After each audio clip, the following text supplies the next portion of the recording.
of the volume Rethinking the Gulag, Identities, Sources, Legacies, published by Indiana University Press in 2022.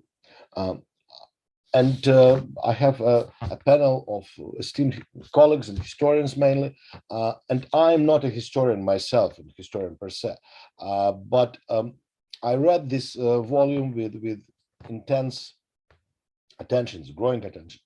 And I think my feeling is, and that's my question for the entire panel, what my feeling is that this is a new page, a new, I don't know, level of understanding of the Gulag, new level of the Gulag studies, as we know this discipline.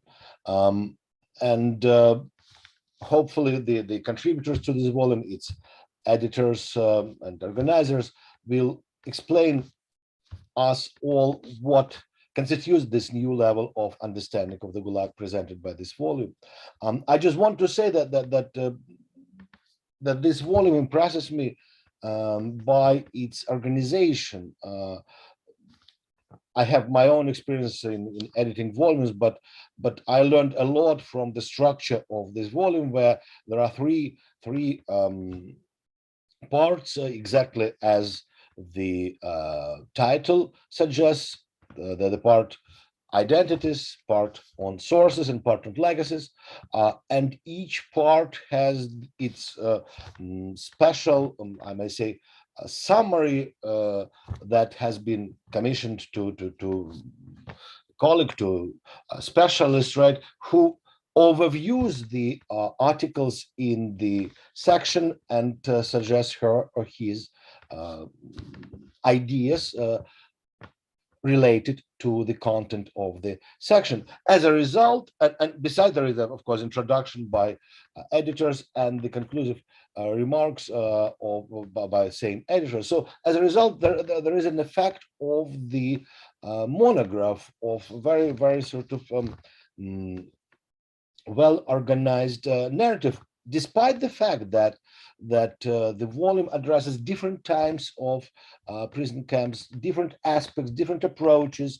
There are articles that are more historical, more sociological, more literary studies. Nevertheless, the entire impression is of the amazing wholeness of understanding and approach. And I think that we need to give the floor to the editors of this volume, who will tell us more about its creation, right? And editors of this volume are Ellen Barenberg, who is the Buena Vista Foundation Associate Professor of History at Texas Tech University. He is the author of Gulag Town, Company Town, Forced Labor and Its Legacy in Vorkuta. And Emily Johnson is the Brian and Sandra O'Brien Presidential Professor of Russian at the University of Oklahoma. She's the author of How St. Petersburg Learned to Study Itself, the Russian Idea of Krayevedenia, and along with Julia Buckler, co-editor of the volume Rights of Place, Public Commemoration in Russia and Eastern Europe. She also served as the editor and translator for Arseny Farmakov's Gulag Letters, published in 2017. And also, of course, Emily is the Columbia alumna. So I'm giving the floor to editors of this volume, and please. Well, thank you very much, Mark, for a very generous introduction. Emily and I are going to start off by just talking a little bit about the genesis and structure of the book, but we'll try not to talk too much, we promise, because really our goal today, we want to highlight contributions to the volume, which are really the most important thing. So before we get any further, I do want to thank Harriman, the Harriman Institute. I want to thank Columbia. I want to thank Carly Jackson, who's helped coordinate this event. Really greatly appreciate it. So this book, the genesis of this book dates from November 2017, from ACES, an ACES conference in Chicago, where there were at least a couple of different panels on the Gulag. I think there were a couple in a series that were titled Sources and Approaches that featured some of us here, that particularly looked at historical perspectives, but also there's cultural studies and kind of language literature approaches to the study of the Gulag. And a couple of things happened at this conference that I think were important. One is that at least at one of these panels, one of our Judith Pallett, who is an eminent geographer and sociologist of the Gulag, stood up and said, "This is all very nice, but where are the social scientists?"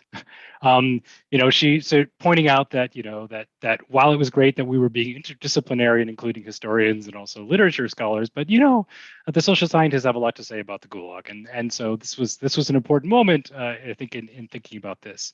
The second was that we were approached by an editor at Indiana University Press and asked if we were going to if we were going to make an edited volume, and Emily and I sort of said, well, maybe.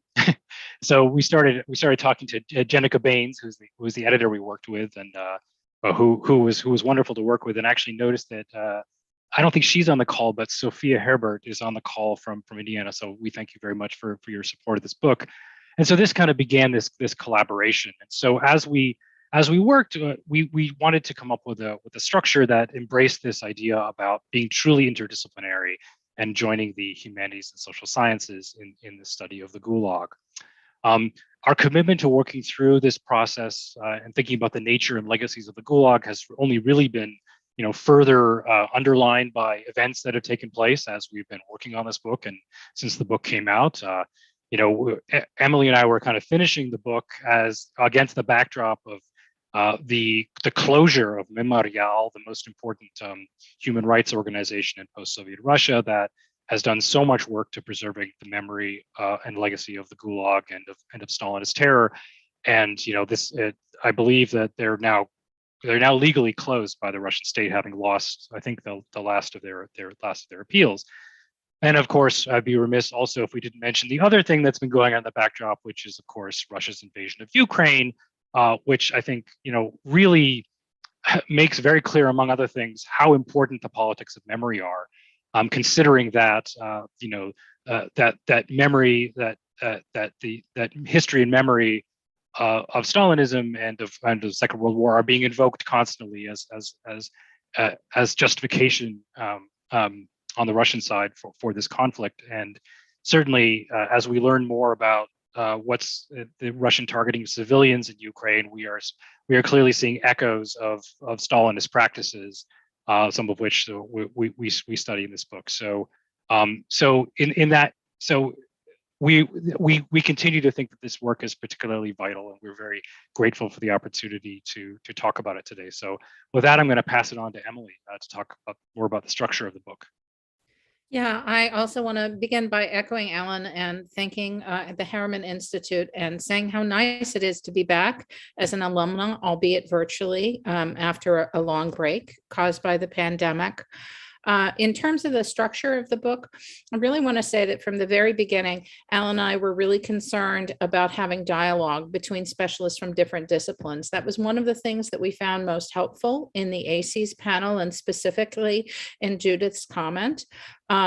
We did not want to have the historians all segregated off into one section and the literature people into a second section. We really wanted to organize the volume thematically and kind of have the articles speak to each other in very defined ways. So in order to facilitate that, we spent a lot of time thinking about where Gulag studies was as a field and what seemed most important to us and most interesting in what was going on right now. So the first theme that we came up with is titled Identities in the volume, but really it's meant to address the diversity of the labor camp population. Obviously, dialogue on the camp system, the first eyewitness testimony was written largely by members of the intelligentsia who had been sent to the camps under political statutes, and their perspective really helped to shape what Gulag scholars were doing for many years. The archival revolution that took place in the 1990s really forced us all to recognize that, in fact, statistically, this was not the dominant population in the camp system, that in fact, most of the inmates were sentenced for under criminal statutes, and many were from less educated groups in the Soviet population, collective farmer, members of collective farms, workers, peasants. So we wanted to address that directly and encourage scholars contributing to the volume to write papers on groups that we saw as underrepresented. So you're going to see, you're going to hear from Gavin Slade in a moment, who contributed to this first section. So I'm not really going to discuss his contribution, but I did want to highlight some of the other two pieces. Jeff Hardy at Brigham Young University, a historian, wrote a marvelous piece on religion in the labor camp system, and specifically on the life of Orthodox believers and priests on the Lipovetsky Islands, Lipovetsky labor camp in the 1920s. And I also did a piece that looked at Soviet minority populations in the labor camps, and specifically at how their mail was processed and the extent to which mail written in languages other than Russian in various periods actually made its way through the official labor camp mail system, and then also under unofficial channels was smuggled out. The second section of the book was titled Sources, and really was meant to look at both new archival sources, bases that were beginning to be used in the field, and also new methods, particularly methods from the digital humanities. And I want to acknowledge that this section is particularly important now as standard archives are closing, as we are seeing less and less access. We really do need, as a field, to think more creatively about how we can continue to work and what kinds of sources we can use to continue to explore this important topic.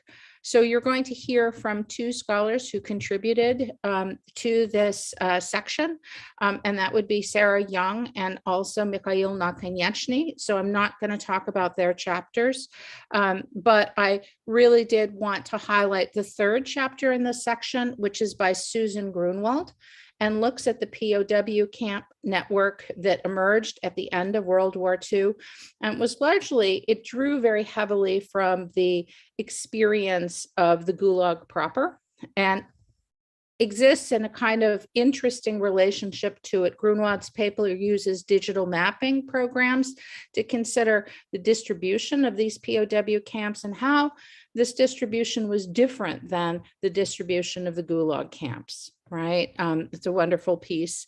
Finally, the third section of the volume is titled Legacies, and it really looks at how the Gulag fundamentally reshaped Soviet society and continues to shape Russia today in important ways.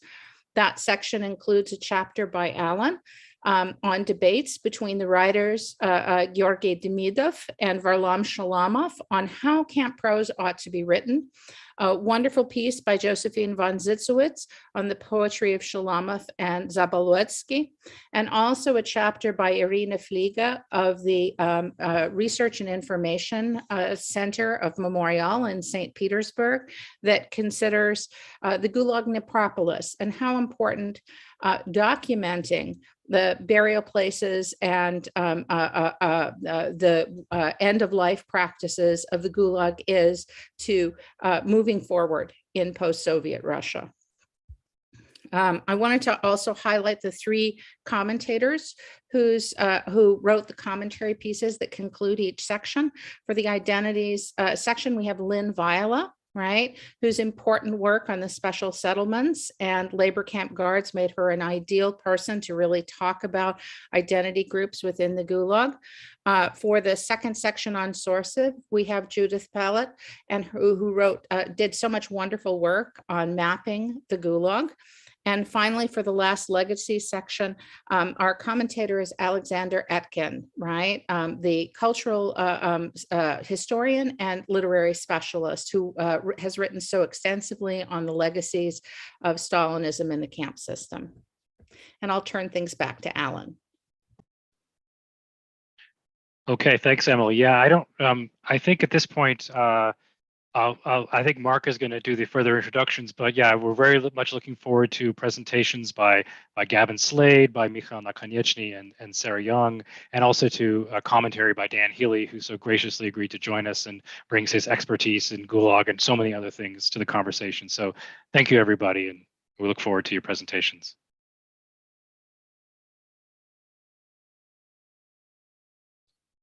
Thank you so much. Thank you. we'll continue, and so the structure of our presentation that there will be one presenter for the entire section, right? And for the section of on identities, we have Gavin Slade, who wrote, in my opinion, one of the most intriguing chapters in this collective monograph, where he speaks about the criminal caste system as a form of self-organization and the form of information, right? But when I was reading this chapter, I recalled how Grossman was describing the self-organization of the concentration camp, both the Nazi and the Gulag camp, as an ultimate form of repression. However, Gavin suggests a somewhat different approach to this hierarchy that continues to exist and continues to affect the social life.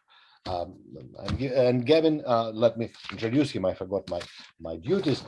Is associate professor of sociology at Nazarbayev University, Kazakhstan. His most recently completed project was a comparative study of prison gangs under conditions of reform in Lithuania, Moldova, Georgia, and Kyrgyzstan. The result of which published in several journals on criminology in Europe mainly.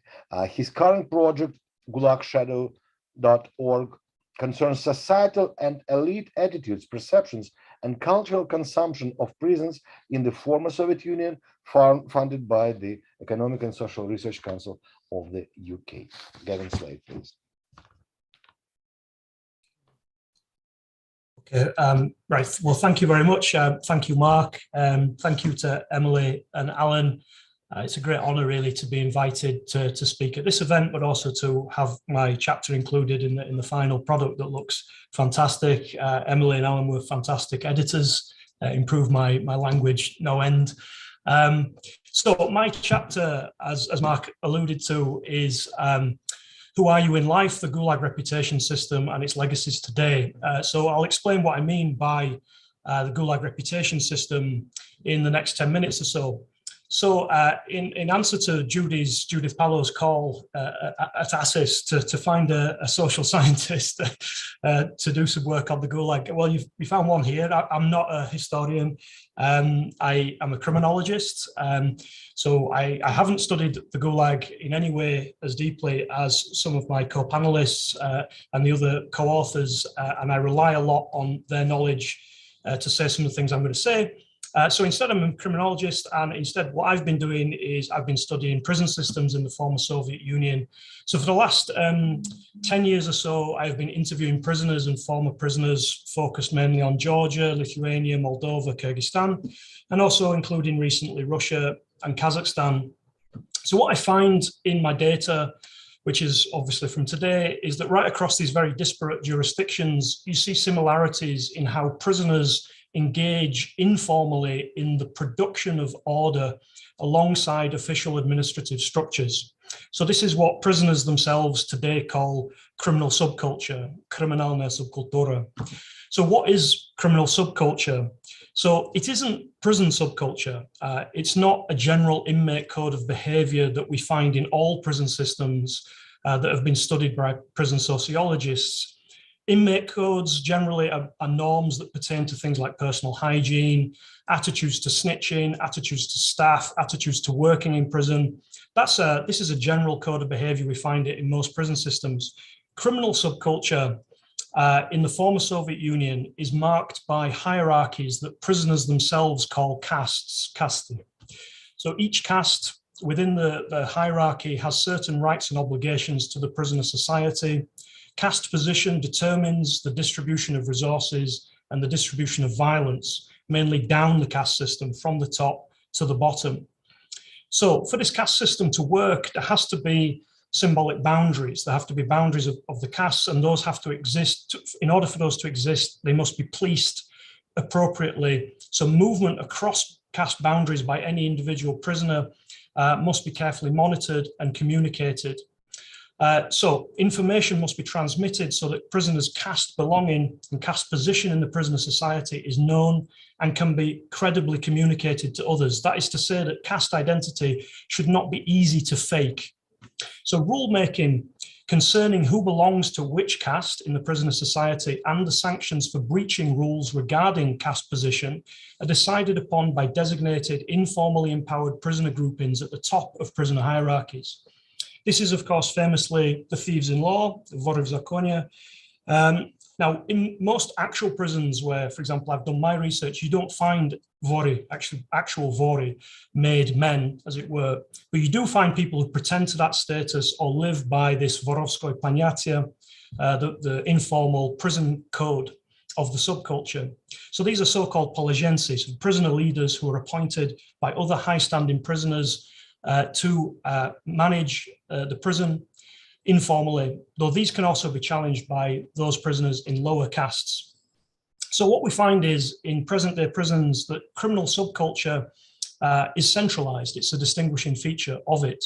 So criminal subculture, in my interviews, what we find is that it distributes resources amongst prisoners, it produces rules on rule breaking, it carries out sanctions, it produces and spreads information. So in short, this is what we call a system of governance. So why call it a subculture? Well, it takes cultural forms. So this is obviously the famous prison tattooing. This is the shared jargon that you find in prisoner societies. This is the culturally defined practices of violence and cultural games that demonstrate subcultural knowledge and transmit information about individuals between castes. So all of these cultural forms serve governance functions. Now, one claim I would make is that the focus mainly in terms of Gulag scholarship and also in prison sociology of the former Soviet Union is to focus very much on the cultural form and not to focus on the governance function. Okay, so that's basically the findings from my research project, right? So now I would say, okay, so why does this concern the Gulag and why would I be invited in to contribute in some way to a Gulag collection of articles? So what's clear in my interviews is that this hierarchical caste system that exists across these disparate prison systems today is a legacy of the Gulag. My chapter tries to do two things. It aims to produce a strong reasoned argument based on my reading of Gulag history for why a centralized system of informal prisoner self-governance emerged in the Gulag of the 1930s, and also to then provide a flavor of some of the speech of present-day prisoners in order to show how the remnants of this criminal subculture still come out in the social order of prisons today. So to understand why this subculture emerged in the Gulag, I turned away from Gulag studies to comparative criminology and prison sociology. So we have a genuine puzzle. Some prison systems, such as the United States prison system, produce this centralized informal prisoner governance. That is what we call in the US prison gangs. Some countries, such as the English prison system, do not produce this type of centralized informal prisoner governance. So how do you explain where it emerges, why does it emerge in some countries and not others? Obviously, this is relevant for thinking about the Soviet Union. So the short answer to this is that the bigger the prisons and the bigger the prison population, the higher the ratio of guards to prisoners and the greater the size of prison black markets, the more likely you are to see the emergence of this type of centralized prisoner governance. Why is that? Well, those factors, the size of the prisons, the size of the prison population, the size of the black markets, and the ratio of guards to prisoners are the factors that most influence the level of security amongst prisoners and the level of certainty. So insecurity and uncertainty are greater in bigger prisons, in bigger prison populations with fewer guards and bigger prison black markets. In response to these factors, to these conditions, prisoners develop prisoner self-governance in order to reduce their insecurity and uncertainty to the greatest degree possible. So obviously, the factors that you find in the criminological literature all apply to the Gulag. The Gulag was huge. It had huge camp structures. Its guard to prisoner ratios were extremely high. The guards that were there were corrupt. Black markets flourished. All of the factors that would predict the emergence of centralized informal prisoner governance are present in the Gulag. But why does it take on this particular form? Why is it a caste system? And why do we see such a uniformity across such a huge territory? This distinguishes the Gulag from other prison systems which have centralized prisoner informal governance systems. Be simpler just to say gangs. Okay, so my answer to that question can be found in the interviews that I did in the jurisdictions I studied. So those interviews show that prisoner governance is there to overcome deprivation of one resource in particular, and that resource is information. So we have to imagine prisoners in large collective barracks working together, being punished collectively by the guards for the laziness of individuals, surrounded by potential informants who have been turned by the prison administration, with criminal identities complicated by all sorts of political categories of prisoner, and with huge turnover of prisoners in the system. So new prisoners were regularly coming in and out of your barrack and your work brigade. So in these conditions, essential and efficient and credible information was essential. It was essential to know who you were sleeping next to and who you were working with. So this need for information produced by the extreme conditions of the Gulag, I argue, is the crucial mechanism for understanding why a monolithic caste system specifically emerged that existed from camp to camp across the Gulags and in the colonies from Lithuania to Kyrgyzstan, even today. The simple fact is that collective belonging is easier and faster to discern than individual identity. Therefore, bounded groupings of prisoners emerged, and those groups were defined by their relationship to prisoner society. If you can know someone's caste belonging, you can know how they will behave in prison and how to treat them. For this to work, the signaling of caste position has to be hard to fake. Everybody would like to be in the higher caste, of course. So here, tattoos and complex jargon find their place. So, in summary, the essence of my argument is that what we see as a subculture was in fact a reputation system that distributed information about people in order to reduce uncertainty in the incredibly insecure environment of the Gulag. So that's the argument in short. Basically, what I hope is that the chapter achieves two main things. Firstly, it shows that despite the horror with which political memoirists describe the common criminals and their bizarre violent culture, we need to study those prisoners too and to reconceptualize how we think about them outside of the descriptions in the memoirs. For one thing, I argue that the ease with which common criminals understood who was a political prisoner and who was not is only evidence of the efficiency of this criminal reputation system. Secondly, I'd like to underscore in my chapter a claim made by Judith Pallo, again, that listening to prisoners today about prisons in the former Soviet Union, prisons that still stand out for their size, collectivism, use of informants, deprivations, low staffing rates, corruption, abuse, and complex social order can shed light on some of the contours of Gulag prisoner society that might be missing from the archival documents and memoirs. So I think that's just about 10 minutes, but thank you for listening to me, and thank you again for the invitation. Thank you, Gavin. Thank you so much. I should mention that we have an immense audience. I don't know if you see this, we have more than 50 people in the audience, and I invite the audience to send their questions to the presenters, and we'll address them in the course of presentations. So the section titled Sources is personified, I would say, in this case by Mikhail Nakonechnyi, who is a postdoctoral researcher at the Alexandria Institute Finnish Center of Russian and East European Studies at the University of Helsinki. Currently, he works for the 5-year project Gulag Echoes, funded by the European Research Council and devoted to the research of ethnic identities construction in the Soviet Gulag and post-Soviet prison system. He was awarded a PhD by the University of Oxford in 2020.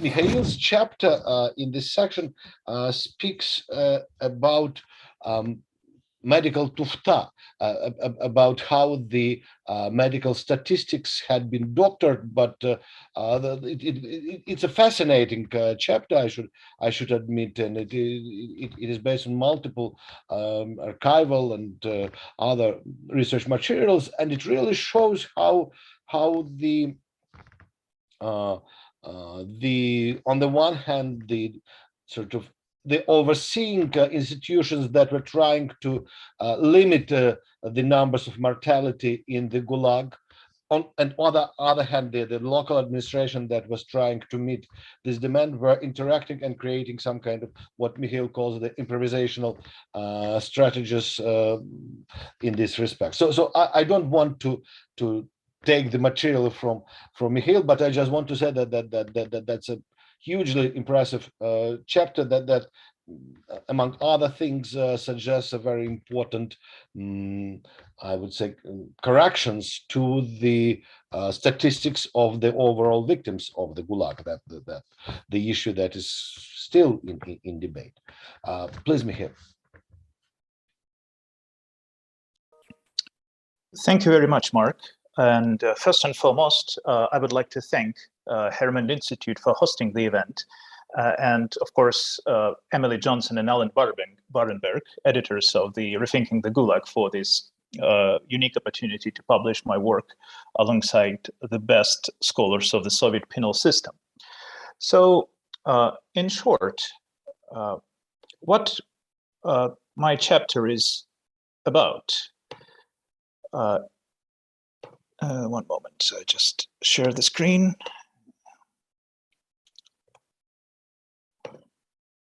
Sorry. Yes, here we go. So at its core, my chapter brings forth yet unheard voices of the Soviet bureaucrats about the deceptive manipulation of prisoner mortality statistics in the Gulag and odious system of the forced labor institutions under Stalin. In newly discovered documents, they concede, hiding their confessions behind a tangled web of evasive language, the devious motives to artificially reduce mortality via so-called early release on medical grounds, a legal procedure that I have extensively studied in my PhD thesis. However, as a succinct historiographical overview is expedient to articulate the focus of the chapter in a coherent manner. So almost everything that we know about official Gulag mortality and release statistics between 1930 and 1955 is derived from the summary reports of its central administration, published in the early 1990s. According to these central sources, out of roughly 17 million prisoners who entered the system between 1930 and up to 1955, 1.7 million persons perished. In other words, if we trust the central statistics, 90% of the detainees survived their custodial terms, while only 10% died. And up to this day, scholars are divided concerning the putative reliability of this central data. So some historians tend to accept the above-mentioned figures as more or less reliable, not perfect, but reliable. But some express very serious doubts about these central statistics. And so the former streak in the scholarship defend the ultimate veracity of the central accounting. And their main argument is predicated on the assumption that the classified and functional nature of the camp mortality safeguards it from any kind of serious falsification. So the argument is basically, if the records were secret and never intended to be published, so the ostensibly camp administration did not have any incentive to juke the stats, so to say. But conversely, a few other scholars, and myself included, hypothesized that death rates were still tweaked and artificially deflated by a very specific procedure, mass discharges of terminally ill prisoners. So-called aktirovka, or early release on medical grounds. It was a sort of a type of humanitarian parole that basically exists actually in any prison system, even European and American ones. But in the Gulag case, it was used by administration, at least these scholars claim, that it was used to tweak the death statistics. And I would particularly highlight excellent monograph of Goldwald-Exopoulos on the subject, which was released in 2017, called Illness and Inhumanity. This is the most recent treatment of this very contentious issue. So this procedure, early release on medical grounds, included 3 stages. Certification of a prisoner called invalid in the penal establishment by the camp doctors. Then the case file was sent to a procurator, which is a sort of a district attorney in the US kind of meaning, an oversight agent. And then the final decision was taken by a court.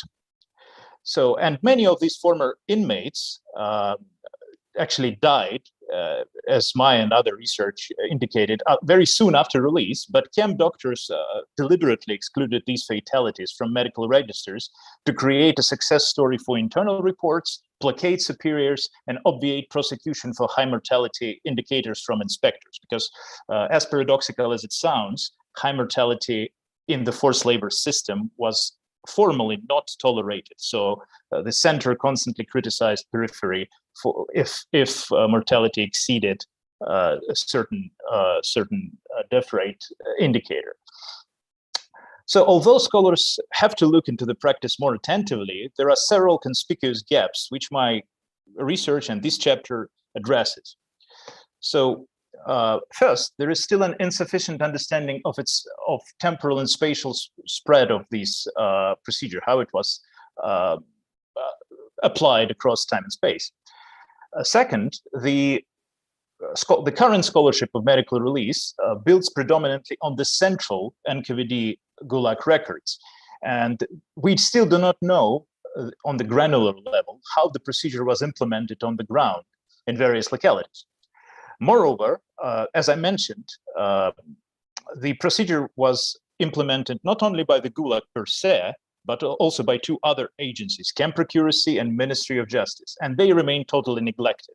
And so in my thesis, I concentrated on these two agencies and the interplay between the Gulag, Camp Procuracy, and Ministry of Justice. So it tells us not only something profound, not only about the narrow subject of the mortality reliability, but also tells us how the Stalinist bureaucracy operated, which was very, very peculiar and idiosyncratic in many ways.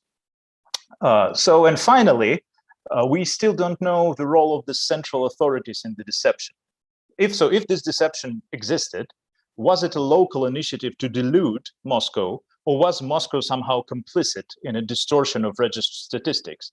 So this chapter, part of my larger research project and hopefully future book, seeks to answer these fundamental and very, very contentious politicized questions. So what are the main contributions of the chapter?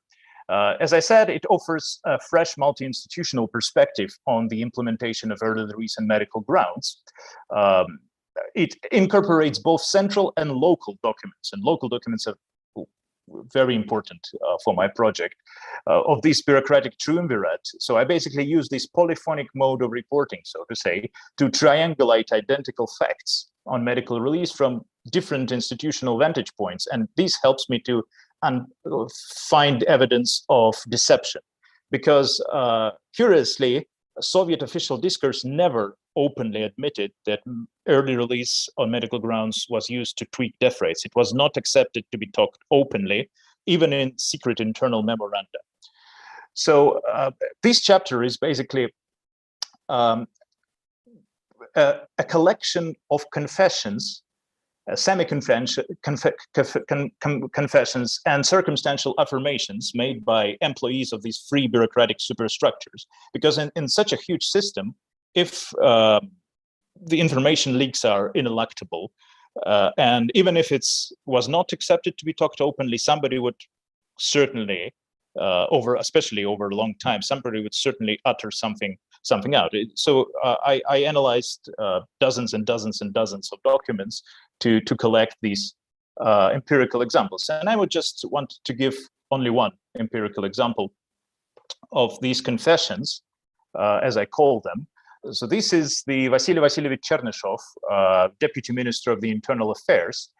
And in 1943, he received a memorandum by two inspectors sent to investigate a very deadly camp, Vyatlat forestry camp, and forestry camps were notoriously deadly in Kirovskaya Oblast during the war.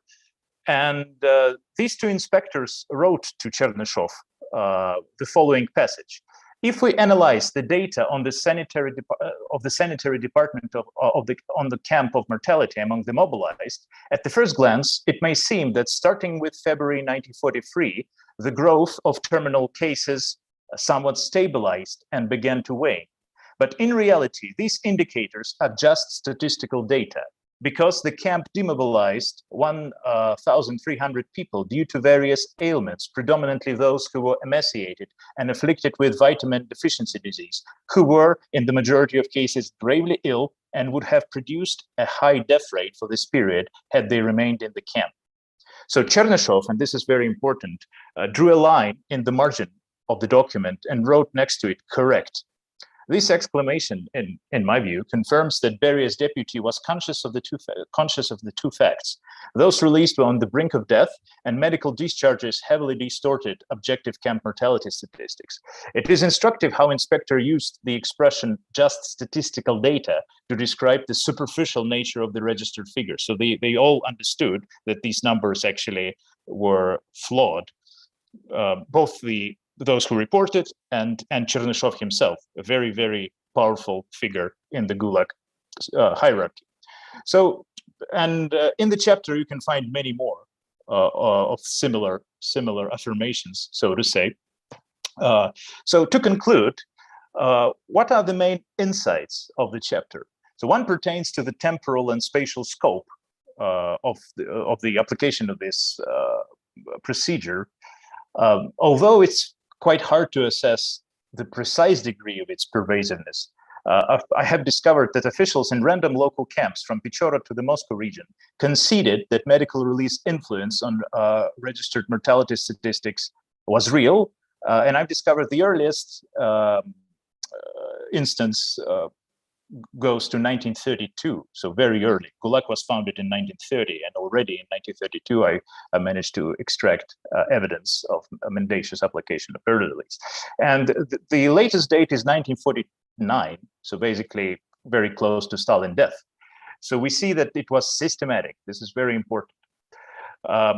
And the second insight that this chapter offered is the unexpectedly active role of local and central camp procuracy in the distortion of the inmate mortality statistics. As I mentioned, procuracy was a very idiosyncratic agency in the Soviet state, tasked with inspection of all government organizations. And in theory, they were antagonistic, they were rivals of the Gulag. They were inspecting them, and they actually had the legal prerogative to prosecute Gulag authorities and prisoners alike for manipulation of statistics. But what I have discovered is that camp procurators actually were complicit in falsification of prisoner mortality.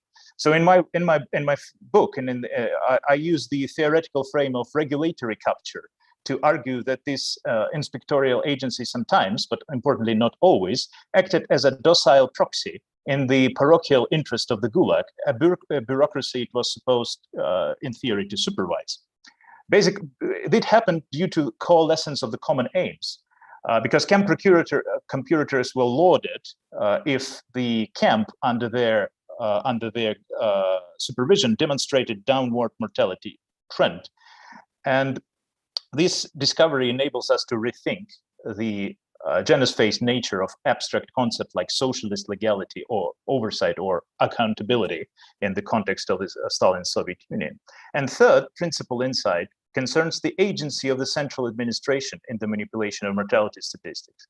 So what I argue is that it was not some sort of rigid conspiracy that was enforced over time according to some universal blueprint, but rather the deceptive facet within the procedure was mercurial, contingent on the place and particularly the time period. So the temporal factor is crucial in my argument. So the deceptive proclivity became far more egregious during national disasters, as in the war and famines. And I would characterize the central intervention not as sustained collusion, but a situational cover-up. So all in all, there is still much to learn about the intricate complexities of the operation of the Stalinist penal bureaucracy, especially if we analyze the local documents, not the central one, but the local ones. And even more importantly, despite the crucial revelations of the 1990s archival revolution, we are still very far from having an accurate estimate of the excess deaths caused by the Soviet system of incarceration. And there are like different estimates. One of the estimates I presented in my thesis and in this chapter as well. And research of medical release practice is absolutely instrumental to arrive at a more precise figures of the human death toll of the Gulag system. So thank you for your attention. Thank you very much. Thank you, Mikhail. Thank you very much. Thank you. Could you please close your presentation? Thank you. Our next speaker is Sarah Young, and she's an associate professor of Russian at the School of Slavonic and East European Studies, University College of London, where she teaches and researches 19th and 20th century Russian literature, culture, and thought.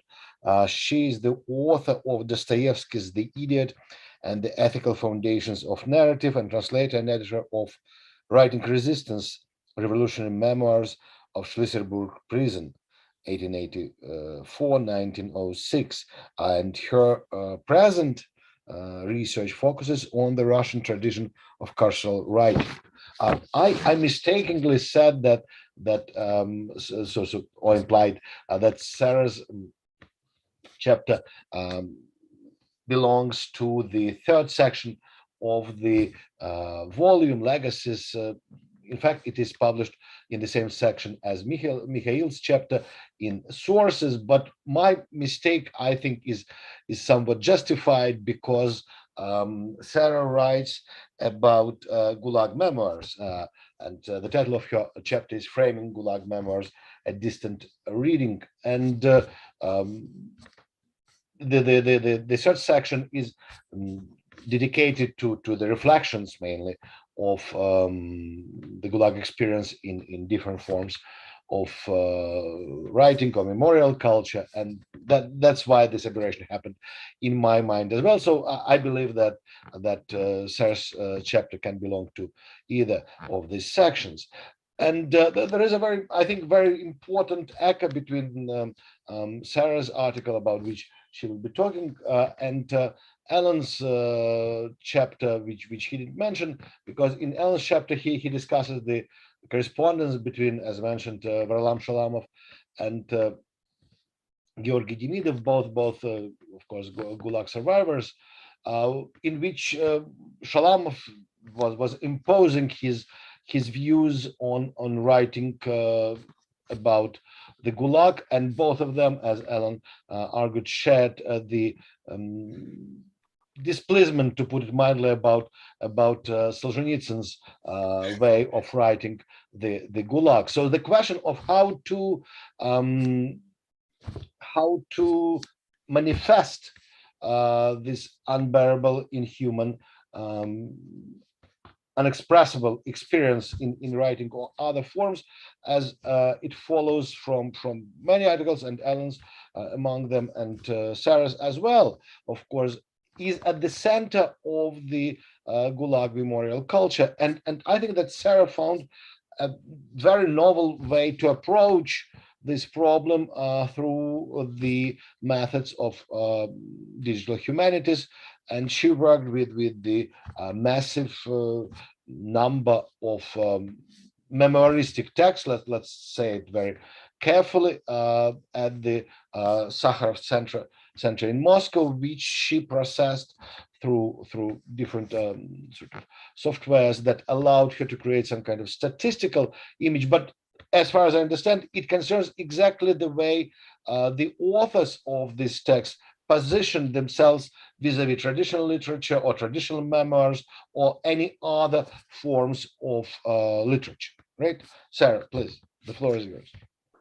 Thank you, Mark, and I'd also like to sort of reiterate my thanks to the Harriman Institute for hosting us today, and to Emily and Alan as really exemplary editors. I actually tried to put a footnote into my article thanking them for their work as editors, and they said we're just doing our job, but I can assure you that they went a lot further than many editors go in the work they did with us on our articles. So they were really great. So yeah, as Mark said, I'm working on distant reading, and that's the focus of my chapter for this volume. So as a literary scholar investigating Russian carceral texts more broadly, and I do go from sort of mid-19th century right up to the present day, my focus for the chapter in Rethinking the Gulag is on the subjective truths of Gulag narratives. And I really started going down this line because of the really enormous and still growing body of writing by Soviet labor camp survivors and other related Gulag texts, sort of memoiristic or otherwise indeed, and dealing with this sort of constant nagging feeling whenever I was sort of analysing 3 or 4 texts at once, that conducting that sort of traditional literary analysis was only ever going to scratch the surface of the subject. So this is why I turned to distant reading. And as Mark commented, I used the Sakharov Center's archive of Gulag memoirs to create a corpus. And that consists of around 15,000, 15,000 texts and over 43 million words.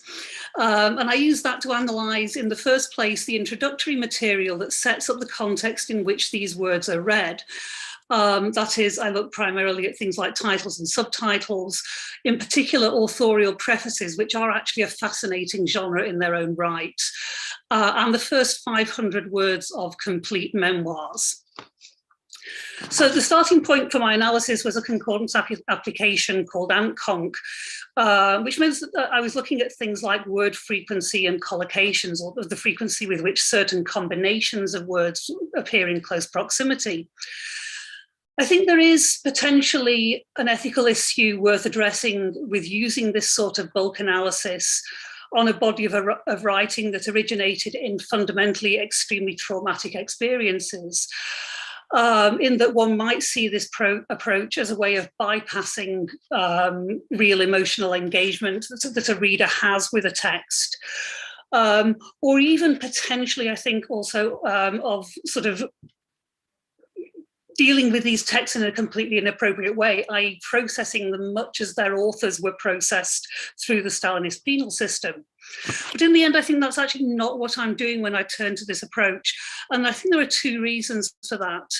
The first is that really any sort of literary analysis, and it includes close reading, ultimately has to distance itself from the sort of emotional engagement that a reader has with a text.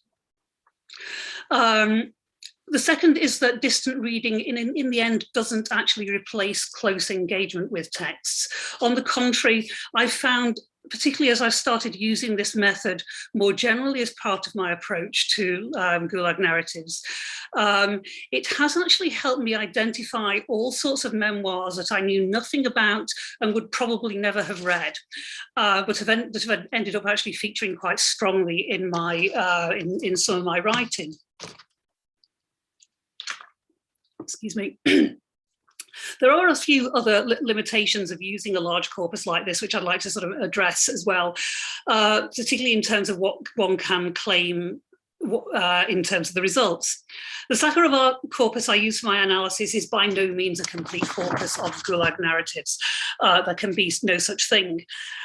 However, I would suggest that given the number of texts I'm dealing with, there is enough diversity and scope to characterize it as more or less representative. That is, it can be described as a reasonable cross-section of all Gulag life writing, covering different non-fictional genres from memoir to poetry to letters and diaries, and that allows us to identify trends, typicalities, outliers, and so on. Nevertheless, I think it is important to be somewhat circumspect about the results, and I wouldn't wish to claim that they are applicable to all Gulag writing. What the results do suggest, however, is that some of the most famous Gulag texts, including Shalamov's Kolyma Tales and Solzhenitsyn's Gulag fiction, and neither of these were in the corpus, although Shalamov's memoirs were, I'd suggest that they are actually outliers compared to the mass of memoir material. And indeed, one might suggest that the reason for their renown perhaps lies in the fact that they don't strongly resemble other texts by other survivors. And this is also one way in which we might see Shalamov and Solzhenitsyn as similar, even though they're very different in many other ways.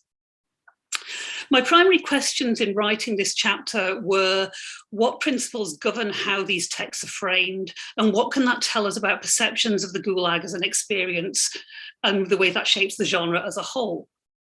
However, as the suggestion I just made about Shalamov and Solzhenitsyn might indicate, my underlying question in many ways was, what is Gulag literature? That might seem like an obvious question, but in fact, opinions among critics differ as to what should and should not be included in the category of Gulag literature.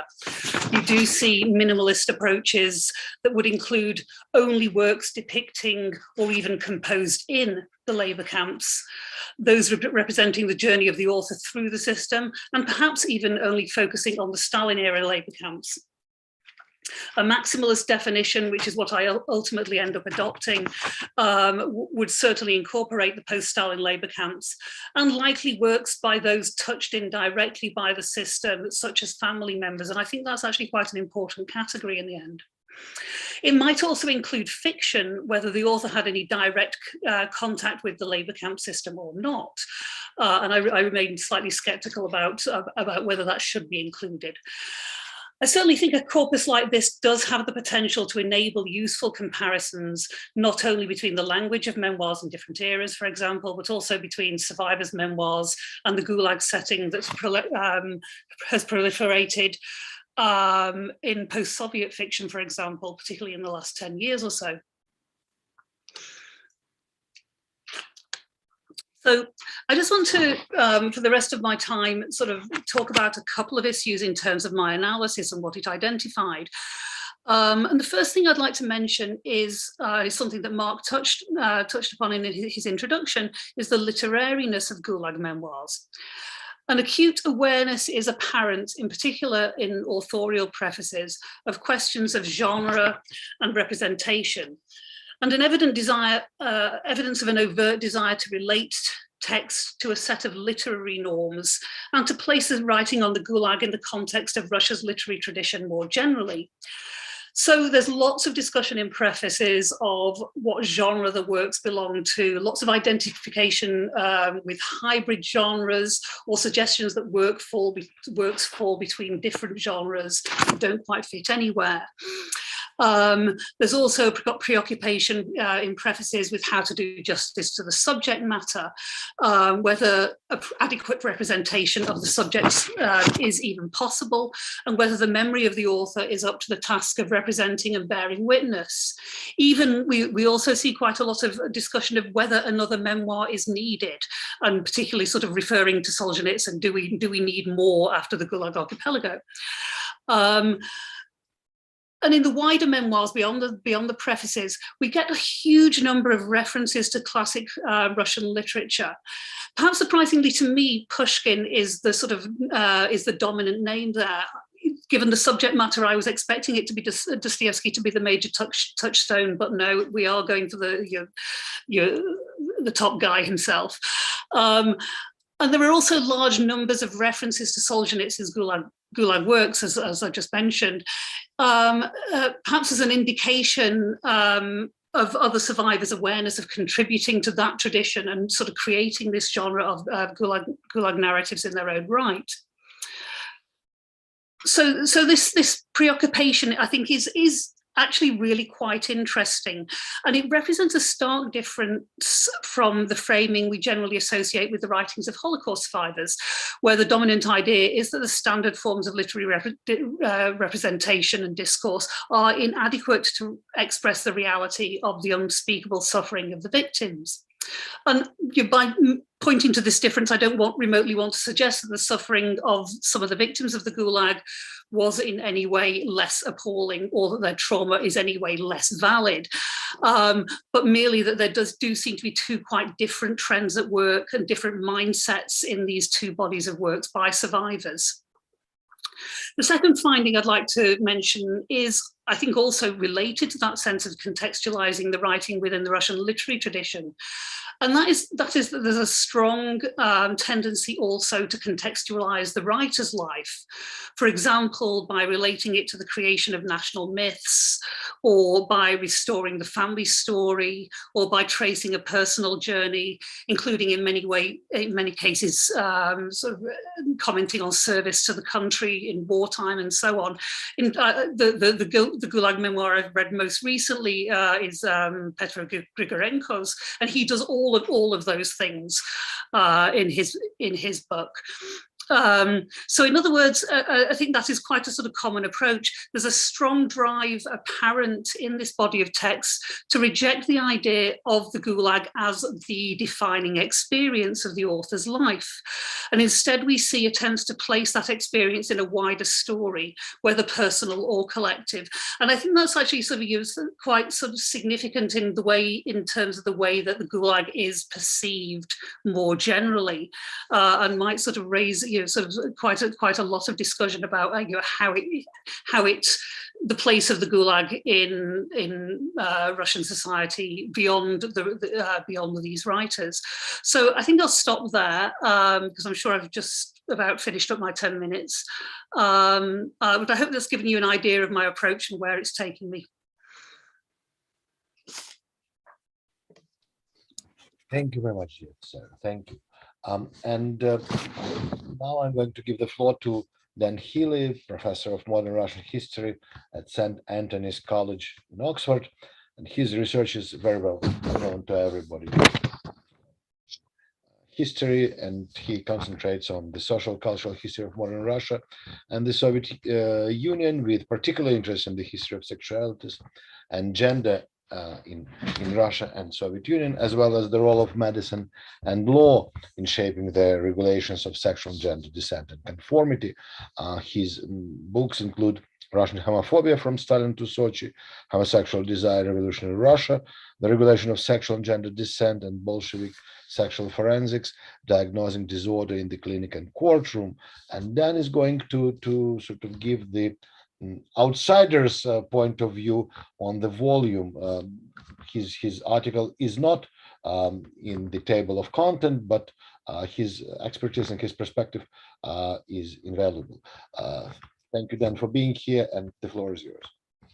Well, thank you, Mark, and of course, thank you to Alan and Emily for putting together this superb volume, which really is an exciting addition to Gulag studies. And it foregrounds interdisciplinary approaches and methodological innovation that we heard at those sessions in 2017 at ASIS, and that I think are really recasting the field of Gulag studies.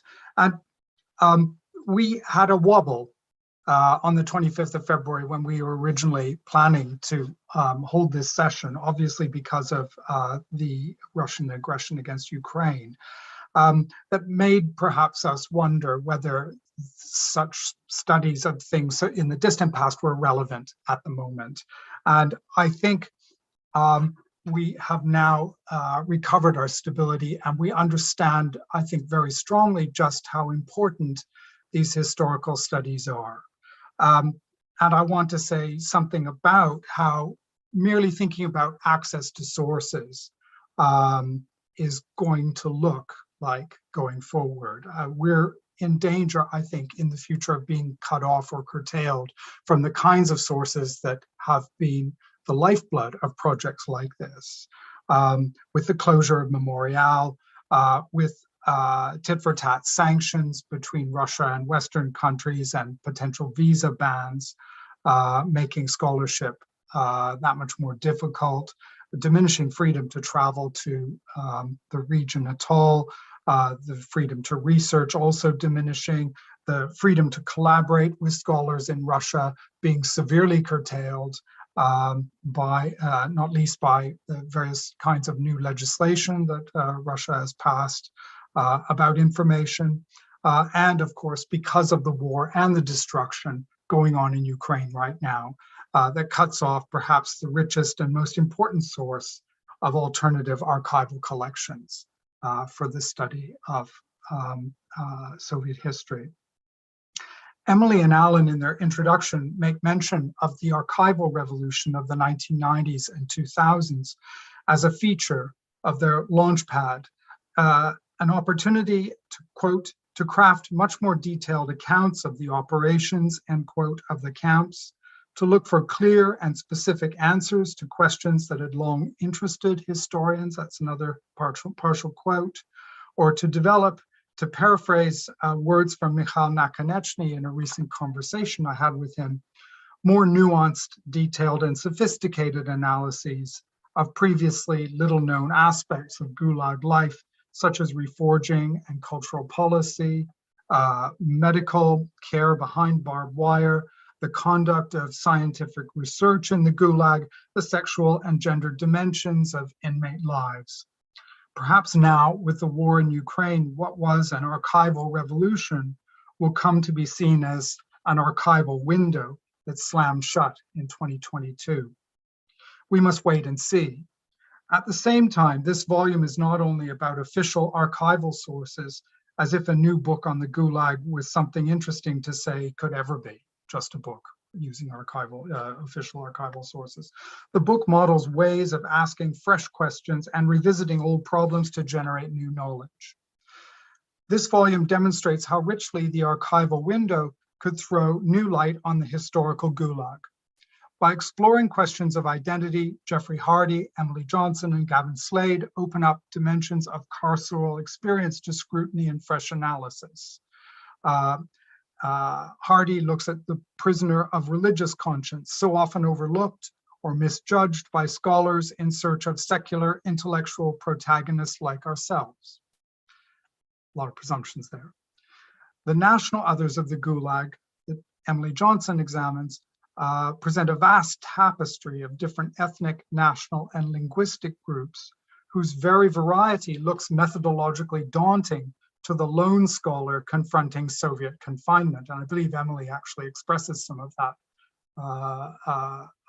sense of the hugeness of the question that she's isolated in that chapter. Or looking at Gavin Slade's chapter, The Career Criminal, another methodologically troubling figure, but a persistently ubiquitous one in the camps and colonies. Someone we scarcely understand because, like the intelligentsia memoirs of the 1950s to the 1980s, we fear their violence and nihilism, and we fail to see that what they're doing is protecting a reputation system, as Gavin points out.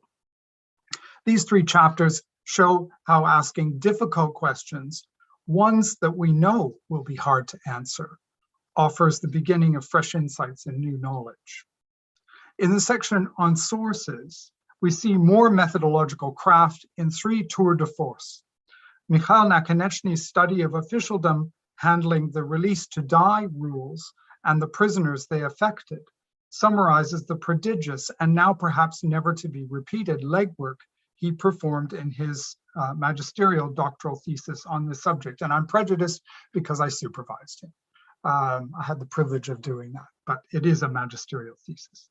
This subtle analysis of the interplay of different Soviet bureaucracies, the Gulag, the Procuracy, the Ministry of Justice, and in the thesis, the Ministries of Transport and Railways as well. Where am I?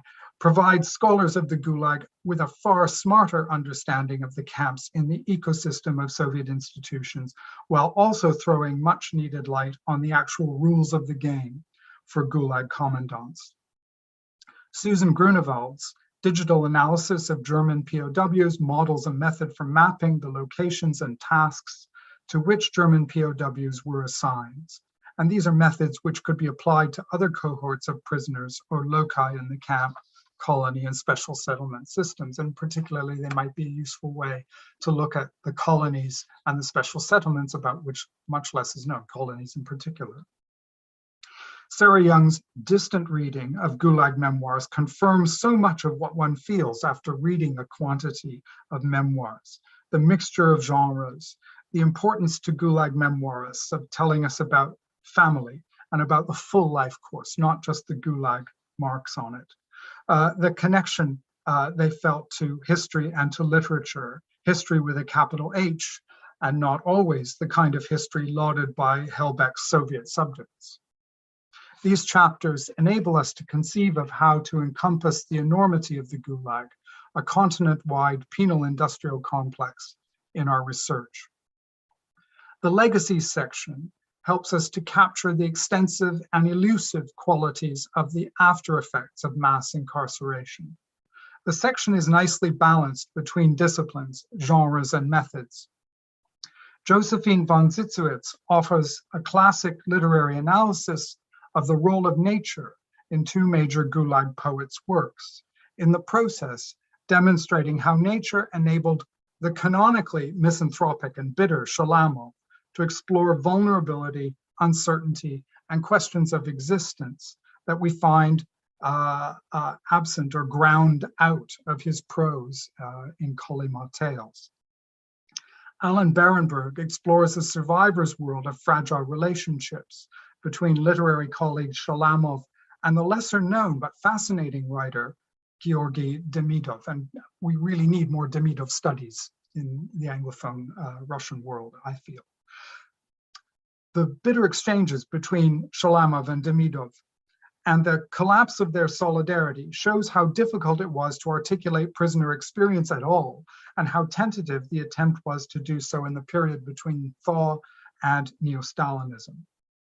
Finally, Irina Fliege takes us to the scattered sites of mourning, the graveyards and memorials of those who did not survive, and conceptualizes them as a cultural, physical, and indeed political artifact of the post-Soviet era.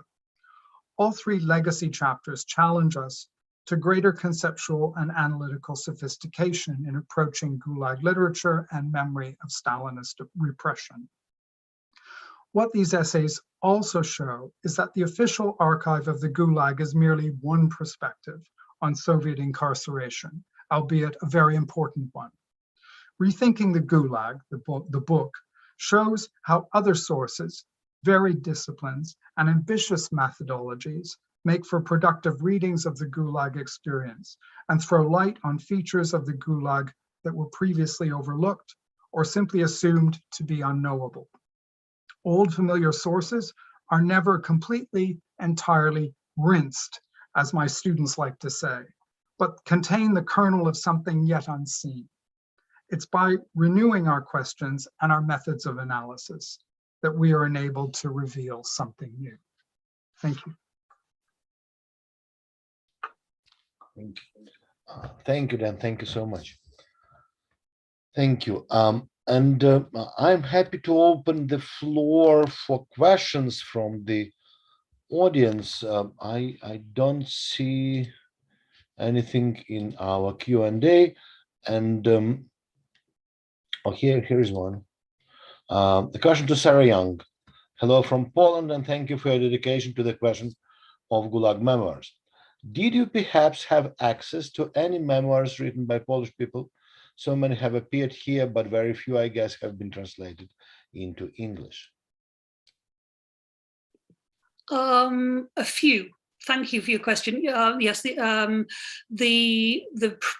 majority of memoirs in the Sakharov archive are obviously from sort of Russian and Soviet sources.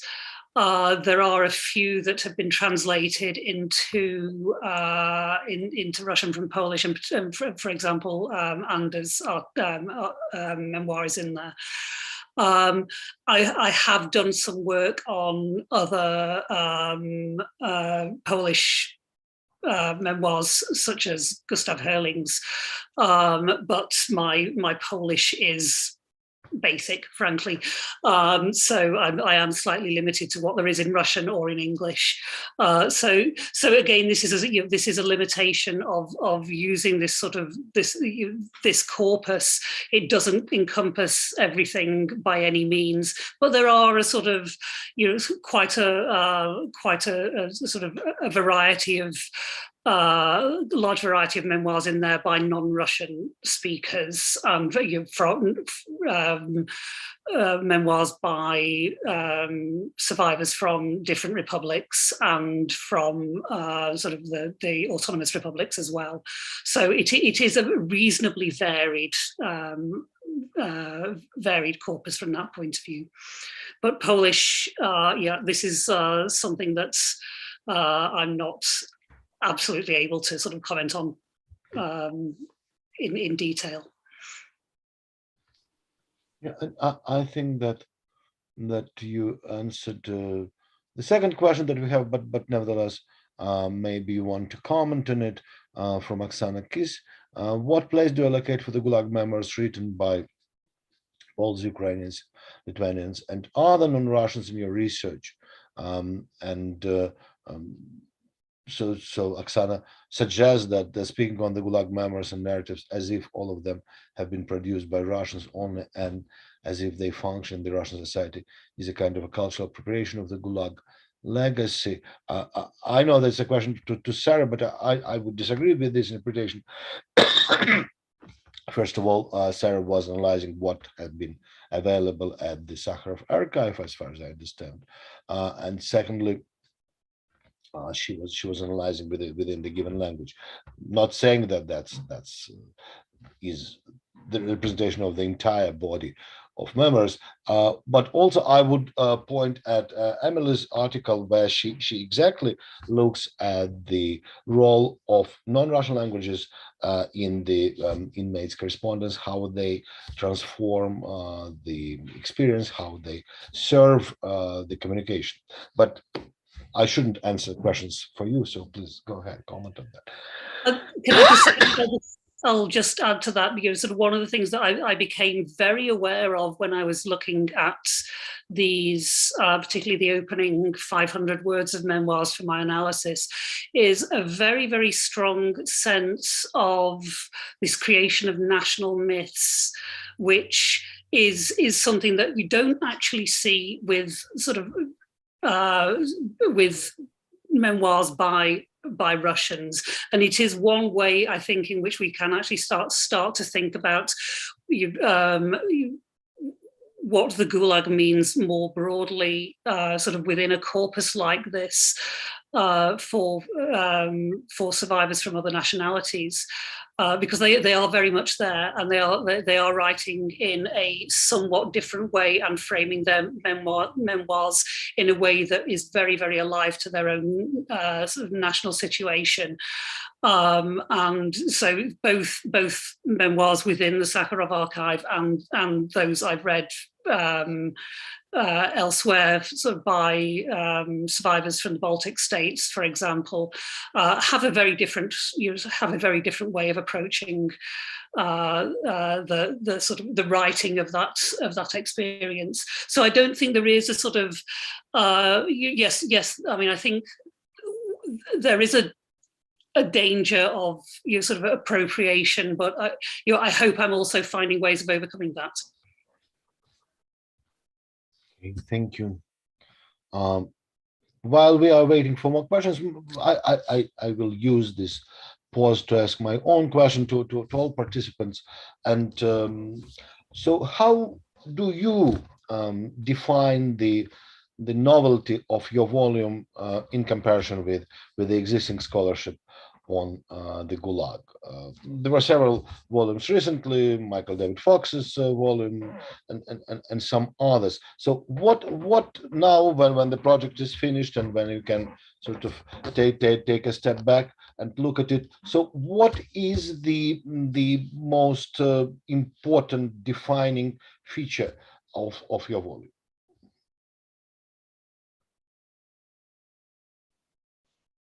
Yes.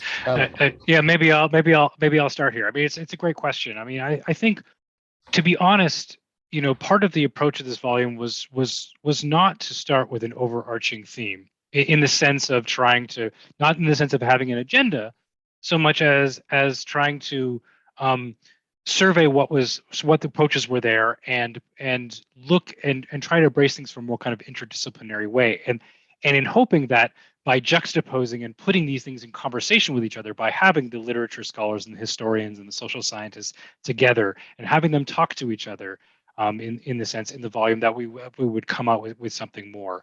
I think I think each of these approaches the volumes have their own kind of advantages and disadvantages. I mean, the Michael David Fox book is a wonderful volume, and certainly the kind of comparative historical approach there, I think, is very useful, but it's also only history.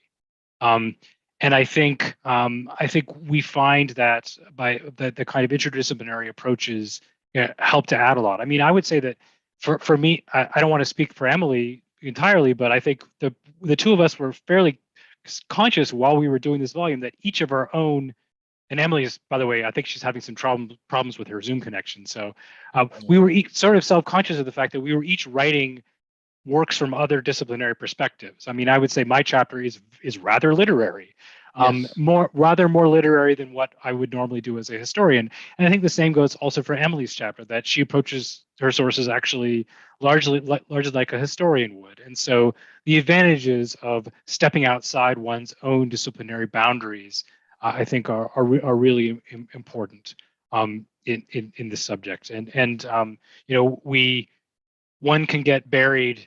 And when you look at, say, you know, the kinds of sources that Mikhail is using and the kinds of sources that Gavin is using and the kinds of sources that Sarah is using, it's a great example of, you know, you take, you know, the deep reading of archival sources, you take the distant reading, the distant but wide reading of literary sources, and then you also take the contemporary study, right, the criminological study of contemporary prisons, and sort of trying to use that for instance, that using all of these kinds of perspectives together adds a lot, that and brings you to see things that you wouldn't normally see. But I would also say that just really very quickly that it also reveals the limitations, right? There are so many things that are not covered in our book, and there are a number of things that I could point out are definitely underrepresented. You know, gender and sexuality, I think, is definitely underrepresented. Nationalities and you know, and to get to the questions from our audience as well, that yes, those are absolutely things that are underrepresented. So one can't do everything. So we attempted to do some things, but it's part of an ongoing conversation. Thank you. Any other takes on this question, Emily? Maybe. Dan? Hi. Oh, sorry. I've been having a little trouble. My home Wi-Fi connection died, so I've been struggling with the microphone and everything else on my phone.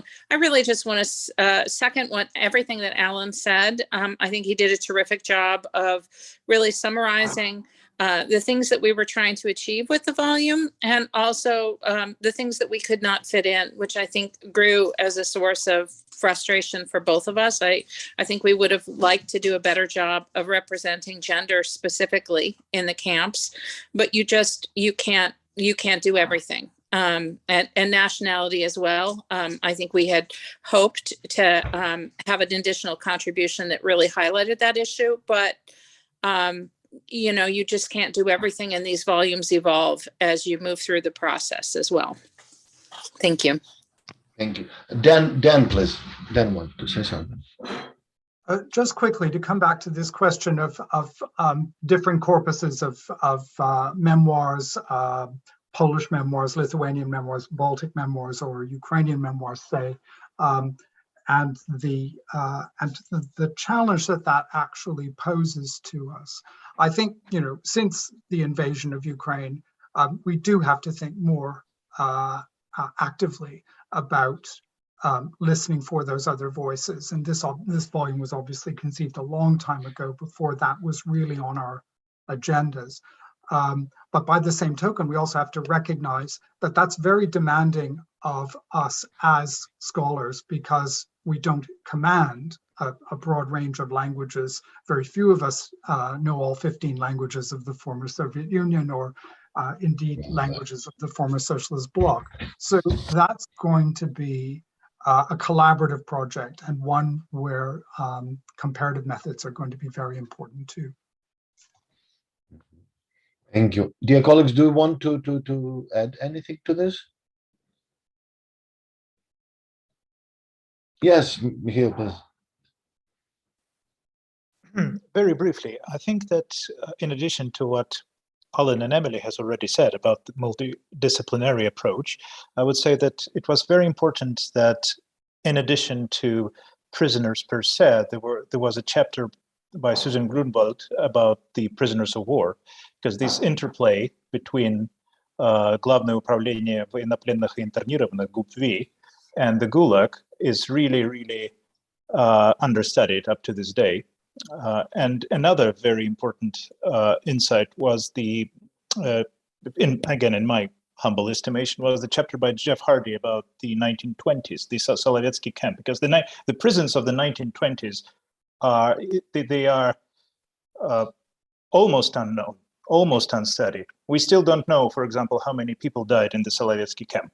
I mean, speaking from a person who studies murder, we just don't know. And we don't know because these fundamental questions of continuities between the Russian imperial prisons, the prisons of the 1920s and the Gulag are still unanswered. And this chapter about the 1920s really breached the divide in a way.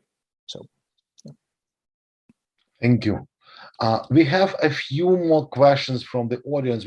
I will be happy to return to the discussion, but as a moderator, I need to address questions from the audience. So we have a question from Wilson Bell about the structure of the book. One fascinating aspect of your book is it almost feels like a conference with presentations and discussions, so to speak, but unlike other collections, it is not based on a conference.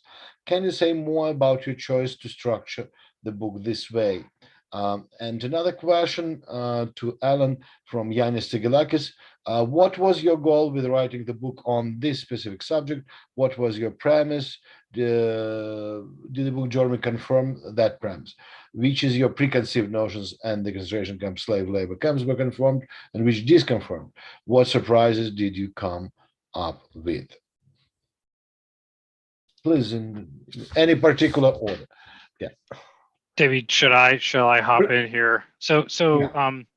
you know, to answer the I guess the second question first briefly, and others can weigh in. I mean, I think, you know, our premise was that first of all, I think we felt like the field was at a stage where it was important to reflect on where we were, and because so much new material had been coming out, so many new contributions have been made, it was useful to kind of to think about where we were, and also think about where we're going and what we don't know. I mean, I think, you know, some of the things that really, I mean, I learned a lot from all of these pieces that were in our volume. I mean, I think Irina Fliga's work on the necropolis of the Gulag was really, for me, mind-blowing to think about all of these spaces and rituals of death, which of a subject which we don't necessarily always think about, even though it's constantly present in Gulag studies. To briefly address Wilson's question about the structure of the volume, I think our Jenica Baines at Indiana, from the very outset, said you should think about what would make your book different. And so Emily and we thought, well, in addition to these kinds of thematic blocks, what about, you know, having because one of the problems with conference volumes or edited volumes, right, is that everyone says, okay, make sure your pieces speak to each other. You know, make sure you're all on the common theme, and you know, the result is mixed. And so this is a way we thought of. Once we had the pieces together, we then sent them to our commentators to write something. So we made sure that there were linkages being drawn in these pieces, in addition to all the other things that were added. And I think that's genuinely, I think, augments, it makes the sum greater than the parts, in the sense that we have these commentaries in there. I also would like to add and give credit to Judith Pillow on this. One of her comments at the original conference panels at ACES was, isn't it time that we started talking to each other? So when we were really thinking about this volume, Ellen and I were really trying to structure it as a conversation where representatives of different disciplines would in fact speak to each other in at least small ways.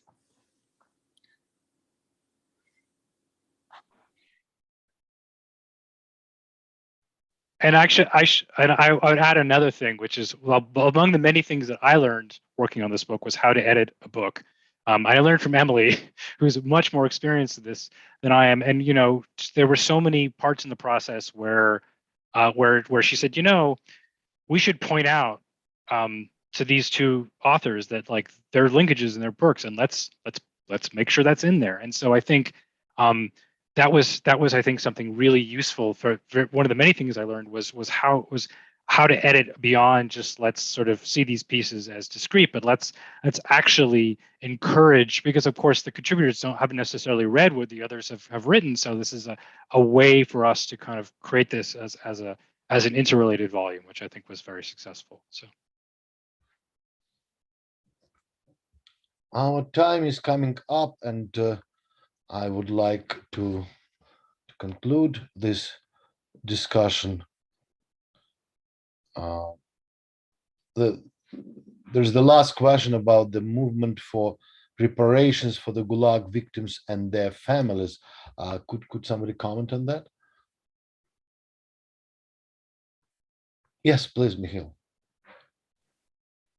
Well, there were some, but they are extremely paltry, and it's, I don't know, 10 euros per month, something like that, and for the labor army internees that I know for a fact. But there is no systematic program, and there is no law that codifies these things. I think that they are kind of relegated to the municipal and local governments, as far as I know. So that's it. So it's almost non-existent, I would say. And all the sums that are paid are, I mean, they are so small that it's even insulting, I would say. Thank you. Alan and Emily, in their conclusive remarks, write about what could be perceived as some kind of contradiction in the Russian state practice, that on the one hand, the memorials to the victims of the Gulag have been erected, and on the other hand, historians like Yuri Dmitriev have been persecuted. The grassroots initiatives of commemoration have been closed down, like the Последний адрес, the last address, right? And of course, the so-called liquidation of Memorial is just the conclusion of this process, and they responded to this contradiction by saying that the state tries to monopolize the memory of the Gulag and basically to incorporate even it into the nationalist narrative of the great Russia that sort of is great in its suffering, and etc. And we can see now where this narrative leads, and which kind of destruction it produces. And from this standpoint, I think that your volume, Rethinking the Gulag, is very important, because it shows that that there is no one stable category in the study of the Gulag. The category that you are touching upon, that they split into the multiplicity. You show how Lynn Weiler says that there is no two concentration camps that I like, that what is called improvisational character of the repression is quite important, because it basically shows that the Gulag history resists this incorporation in any kind of the grand narrative of whatever, instrumentalized for the political reasons of nationalist kind specifically.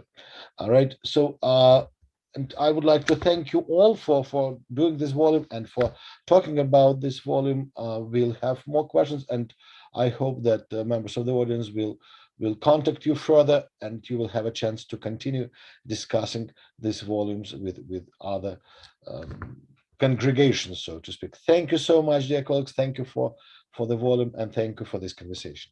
Thank you. Bye-bye. Thank you. Thank you very much. It was a pleasure. Thank you. Thank you. Thank you very much. Thank you for hosting me.